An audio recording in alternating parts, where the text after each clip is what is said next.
ഒറ്റയടിക്ക് DK ശിവകുമാറിനെയും Revanth റെഡ്ഡിയെയും പൂട്ടിക്കെട്ടുകയാണ് ED. സോണിയാഗാന്ധിക്കും രാഹുലിനും പിന്നാലെ national Herald കേസിൽ കോൺഗ്രസിന്റെ അമരക്കാരായ രണ്ട് മുഖ്യമന്ത്രിമാരെ കൂടി ഇഡി പൊക്കുന്നുണ്ടെങ്കിൽ അതിനു പിന്നിൽ അജണ്ട വളരെ വലുതാണ്. ഇന്ന് തന്നെ മറ്റൊരു കേസ് കൂടി കുത്തിപ്പൊക്കി രാഹുലിനെ അറസ്റ്റ് വാറണ്ടും കോടതി പുറപ്പെടുവിച്ചിരിക്കുകയാണ്. കോൺഗ്രസിനെയും രാഹുലിനെയും അടക്കം BJP ഭയക്കുന്നുണ്ട് എന്ന് തന്നെയാണ് ഇവിടെ മനസ്സിലാക്കാൻ സാധിക്കുന്നത്. നാഷണൽ ഹെറാൾഡ് കേസുമായി ബന്ധപ്പെട്ട് കള്ളപ്പണം വെളുപ്പിക്കൽ തടയൽ നിയമപ്രകാരം സമർപ്പിച്ച ഏറ്റവും പുതിയ കുറ്റപത്രത്തിൽ തെലങ്കാന മുഖ്യമന്ത്രി രേവന്ത് റെഡ്ഡി, കർണാടക മുഖ്യമന്ത്രി DK ശിവകുമാർ എന്നിവരെ ED പ്രതി ചേർത്തിട്ടുണ്ട്. കുറ്റവാളികളെന്ന് മുദ്ര കുത്തിയിട്ടില്ല എങ്കിലും ഇവരുടെ പേരുകളാണ് EDയുടെ ചാർജ് ഷീറ്റിൽ ഉൾപ്പെട്ടതോടെ പ്രതിപക്ഷം ഭരണപക്ഷത്തിനെതിരെ രംഗത്ത് വന്നിട്ടുണ്ട്.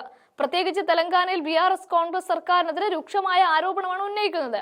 നാഷണൽ ഹെറാൾഡ് കേസിലെ മുഖ്യ കുറ്റാരോപിതരായ സോണിയാഗാന്ധിയുടെയും രാഹുൽ ഗാന്ധിയുടെയും ഉടമസ്ഥതയിലുള്ള യങ് ഇന്ത്യ ലിമിറ്റഡ് കമ്പനിക്ക് വേണ്ടി സംഭാവനകൾ സ്വരൂപിക്കാൻ മുതിർന്ന കോൺഗ്രസ് നേതാക്കൾക്ക് നിർദ്ദേശം നൽകിയതായാണ് EDയുടെ കുറ്റപത്രത്തിലുള്ളത്.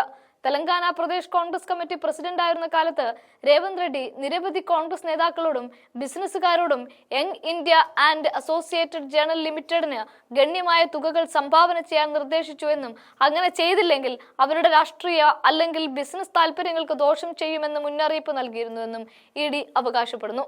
രേവന്ത് റെഡ്ഡിയുടെ സമ്മർദ്ദത്തിന് വഴങ്ങി ഇന്ത്യ ലിമിറ്റഡ് ബാങ്ക് ട്രാൻസ്ഫർ വഴി 30 ലക്ഷം രൂപയും പണമായി 20 ലക്ഷം രൂപയും സംഭാവന നൽകിയതായി അവകാശപ്പെട്ട കോൺഗ്രസ് നേതാവ് അരവിന്ദ് വിശ്വനാഥ് സിംഗ് ചൗഹാന്റെ പ്രസ്താവന ഉൾപ്പെടെയുള്ള പ്രത്യേക സംഭവങ്ങളും ED ഉയർത്തിക്കാട്ടി.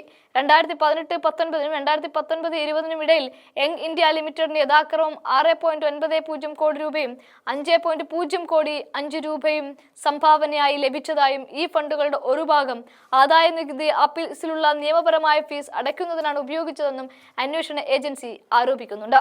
രേവന്ത് റെഡ്ഡി ഉൾപ്പെടെയുള്ള കോൺഗ്രസ് നേതാക്കളുടെ നിർദ്ദേശപ്രകാരം 1 ഡസനിലധികം സ്ഥാപനങ്ങൾ പരസ്യങ്ങൾക്കായി AJLന് 6.8 കോടി രൂപ നൽകിയതായും ഇതേ ആരോപണത്തിൽ പറയുന്നുണ്ട്. കർണാടകയിൽ നാഷണൽ ഹെറാൾഡിന് 25 ലക്ഷം രൂപ സംഭാവന നൽകിയതായി DK ശിവകുമാർ സമ്മതിച്ചിട്ടുണ്ട്. സംഭാവന പരസ്യമായി നൽകിയതാണ് എന്നും താനും സഹോദരനും അവരുടെ ട്രസ്റ്റ് വഴി സംഭാവന നൽകിയിട്ടുണ്ടെന്നും ശിവകുമാർ കൂട്ടിച്ചേർക്കുകയും ചെയ്യുന്നുണ്ട്. കർണാടകയിലെയും പഞ്ചാബിലെയും കോൺഗ്രസ് നേതാക്കൾ ഉൾപ്പെട്ട് സമാനമായ സംഭാവന രീതികളെക്കുറിച്ചും EDയുടെ കുറ്റപത്രത്തിൽ പരാമർശിച്ചുകൊണ്ടാണ് DK ശിവകുമാറിനെയും രേവന്ത് റെഡ്ഡിയെയും രാഹുലിന് പിന്നാലെ പൂട്ടിക്കെട്ടാൻ ED ഇറങ്ങിത്തിരിക്കുന്നത്.